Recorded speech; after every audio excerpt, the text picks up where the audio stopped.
నమస్తే అండి. సార్ ఈరోజు చూస్తున్నారు లిక్కర్ స్కామ్లో సిట్టు దర్యాప్తులో భాగంగా ధనంజయ రెడ్డి గారిని కానీ అలాగే కృష్ణమోహన్ రెడ్డి గారిని అరెస్ట్ చేయడం జరిగింది. ఎలా చూస్తున్నారు? ఒకటండి, ఇప్పుడు కృష్ణమోహన్ రెడ్డి గారు కానీ ధనంజయ రెడ్డి గారు కానీ గత ప్రభుత్వంలో ఉన్నత పదవుల్లో ఉన్న మనుషులు ఏంటి, పైగా ఏంటంటే వాళ్ళ వయసులో కూడా సీనియర్ సిటిజన్స్. అటువంటి వాళ్ళని అరెస్ట్ చేయడం అనేది కేవలం ఏంటంటే ఇది ప్రతీకార రేచతో రగిలిపోతున్నటువంటి కూటమి ప్రభుత్వం చేసేటువంటి ప్రతీకార చర్యలే కానీ ప్రజలందరూ చూస్తున్నారండి. సార్ మీరు చూస్తున్నారు ఐఏఎస్ల అధికారులు కానీ సునీల్ కానీ నందిగం సురేష్ కానీ ఇలాంటి వారు అందరం కూడా దళిత సమాజం కొంతమంది కానీ అలా మిథున్ రెడ్డి కానీ ఇలాంటి వారందరి మీద సిట్టు దర్యాప్తు చేయడం కానీ ఆ కోర్టు కూడా ఉత్తర్వులు జారీ చేసింది. మీరు కక్షపూరిత చర్యలే అని చెప్పడం జరిగింది. దీని మీద ఒకటండి, ప్రజలందరూ కూడా అదే అనుకుంటున్నారండి, కేవలం కక్షపూరిత చర్యలే అని చెప్పి. ఎందుకని నేను చెప్పేస్తున్నారు కదండి, రఘురామకృష్ణరాజు గారు స్పీకర్, ఇది డిప్యూటీ స్పీకర్, ఆయన ఏమన్నారు, ప్రతీకార దినోత్సవం చేస్తున్నాను నేను ఉండిలో, అందరూ రండి అని చెప్తున్నారు. అంటే ఏంటి, మీరు ప్రతీకారంతో ఉండి ప్రతీకార చర్యలు తీసుకుంటున్నారని ప్రత్యక్షంగా ఆయన చెప్తున్నట్టే కదండి. అది అందువల్ల ఏంటంటే ఈ ప్రభుత్వం అనేది ప్రతీకార చర్యలు చేయటం మానుకోవాలి అని చెప్పి ప్రజలందరూ కోరుకుంటున్నారు. ఈ పరిణామం అనేది ప్రజాస్వామ్యానికి మంచిది కాదని ప్రజలు భావిస్తున్నారు. సార్ రాబోయే రోజుల్లో జగన్మోహన్ రెడ్డి గారు కూడా అరెస్ట్ అవుతారని ఒకటండి, ఇప్పుడు గత ముఖ్యమంత్రి గారిని మాజీ ముఖ్యమంత్రి గారు గతంలో మాజీ ముఖ్యమంత్రిగా ఉన్నప్పుడు చంద్రబాబు నాయుడు గారిని అరెస్ట్ చేయడం జరిగింది గత ప్రభుత్వం.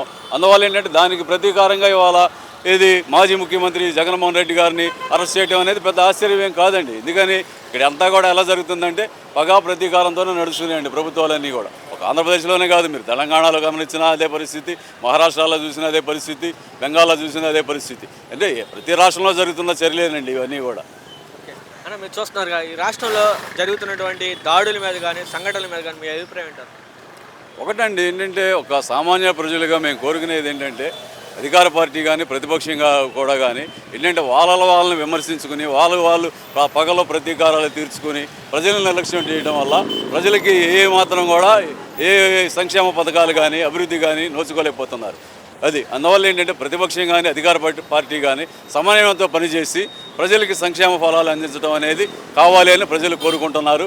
అలాగే ఏంటంటేనండి ప్రజాస్వామ్యంలో ప్రతిపక్షానికి చాలా ప్రాధాన్యత ఉంది. కానీ ఆంధ్రప్రదేశ్లో చూస్తే ప్రజల యొక్క దురదృష్టవశాత్తు ప్రతిపక్ష నేత హోదా కూడా లేని పరిస్థితి ఉంది ఇవాళ ఉన్న ప్రతిపక్ష పార్టీ అయినటువంటి జగన్మోహన్ రెడ్డి గారికి.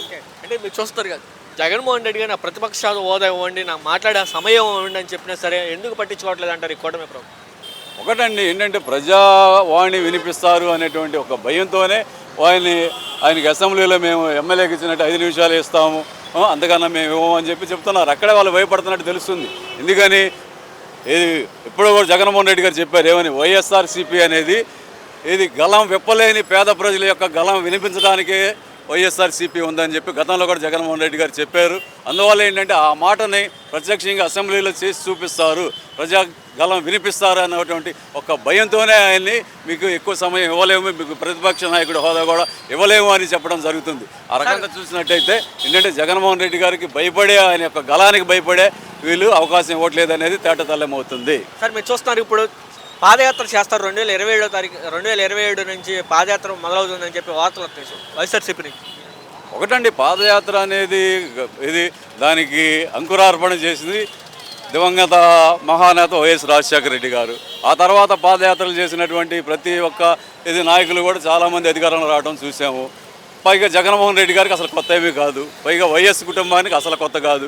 ఎందుకని వైఎస్ కుటుంబంలో ఉన్నటువంటి రాజశేఖర రెడ్డి గారు పాదయాత్ర చేశారు, గతంలో షర్మిల గారు పాదయాత్ర చేశారు, జగన్మోహన్ రెడ్డి గారు పాదయాత్ర చేశారు. అందువల్ల ఏంటంటే మళ్ళీ జగన్మోహన్ రెడ్డి గారు పాదయాత్ర చేయడం అనేది పెద్ద విషయం కాదు, ఆయన పాదయాత్ర చేయాలని కూడా ప్రజలు కోరుకుంటున్నారు. సార్ జగన్ హయాంలో 5 సంవత్సరాలు ఎలాంటి అభివృద్ధి లేదు, ఇప్పుడు అభివృద్ధికి నాంది పలికింది ఈ గవర్నమెంట్, శంకుస్థాపన చేస్తామని చెప్తున్నాడు. ఒకటండి, శంకుస్థాపనలో గతంలో ఎన్నో శంకుస్థాపనలు చేశారు. ఆ శంకుస్థాపనలన్నీ కూడా కార్యరూపం దాల్చి వాటి ఫలాలు ప్రజలకు అందితే అప్పుడు మీరు పూర్తి చేసినట్టే. కానీ ఊరికే శంకుస్థాపనలు చేయడం వల్ల ప్రయోజనం ఏంటండి? ఎన్నో ప్రాజెక్టులకి శంకుస్థాపనలు చేయడం జరిగింది. ఇప్పుడు పోలవరం ఎప్పుడో చేశారట అనుకుంటే, కొన్ని 30-40 సంవత్సరాల క్రితం చేశారు పోలవరం శంకుస్థాపనలు, ఎంతవరకు పూర్తయినాయండి? అందువల్ల శంకుస్థాపనలు చేయడం కాదు, ఆ ప్రాజెక్టును పూర్తి చేసి దాని ఫలాలు ప్రజలకు అందించడం మీద ఈ కూటమి ప్రభుత్వం దృష్టి పెట్టడం అనేది మంచిది. సార్ జగన్ హయాంలో ఎటువంటి అభివృద్ధి లేదన్న ఒకటండి ఇప్పుడు ఏంటంటే ఏ ప్రభుత్వానికైనా సంక్షేమం అభివృద్ధి అనేది రెండు కళ్ళులాంటి. అది జగన్మోహన్ రెడ్డి గారి ప్రభుత్వమే అవ్వచ్చు, లేకపోతే చంద్రబాబు నాయుడు గారి ప్రభుత్వమే అవ్వచ్చు. ఏ ప్రభుత్వం అయినా రెండింటిని కూడా సైమల్టానియస్గా నడిపిస్తుంది. గత ప్రభుత్వంలో కూడా అభివృద్ధి లేదు అంటే అది కేవలం ఏంటంటే ఒక రాజకీయ విమర్శ తప్ప. ఇది ఎన్నో ఇండస్ట్రీస్ రావడం జరిగింది గతంలో కూడా. ఒకసారి మీరు లెక్కలు చూసుకుంటే అది తెలుస్తుంది.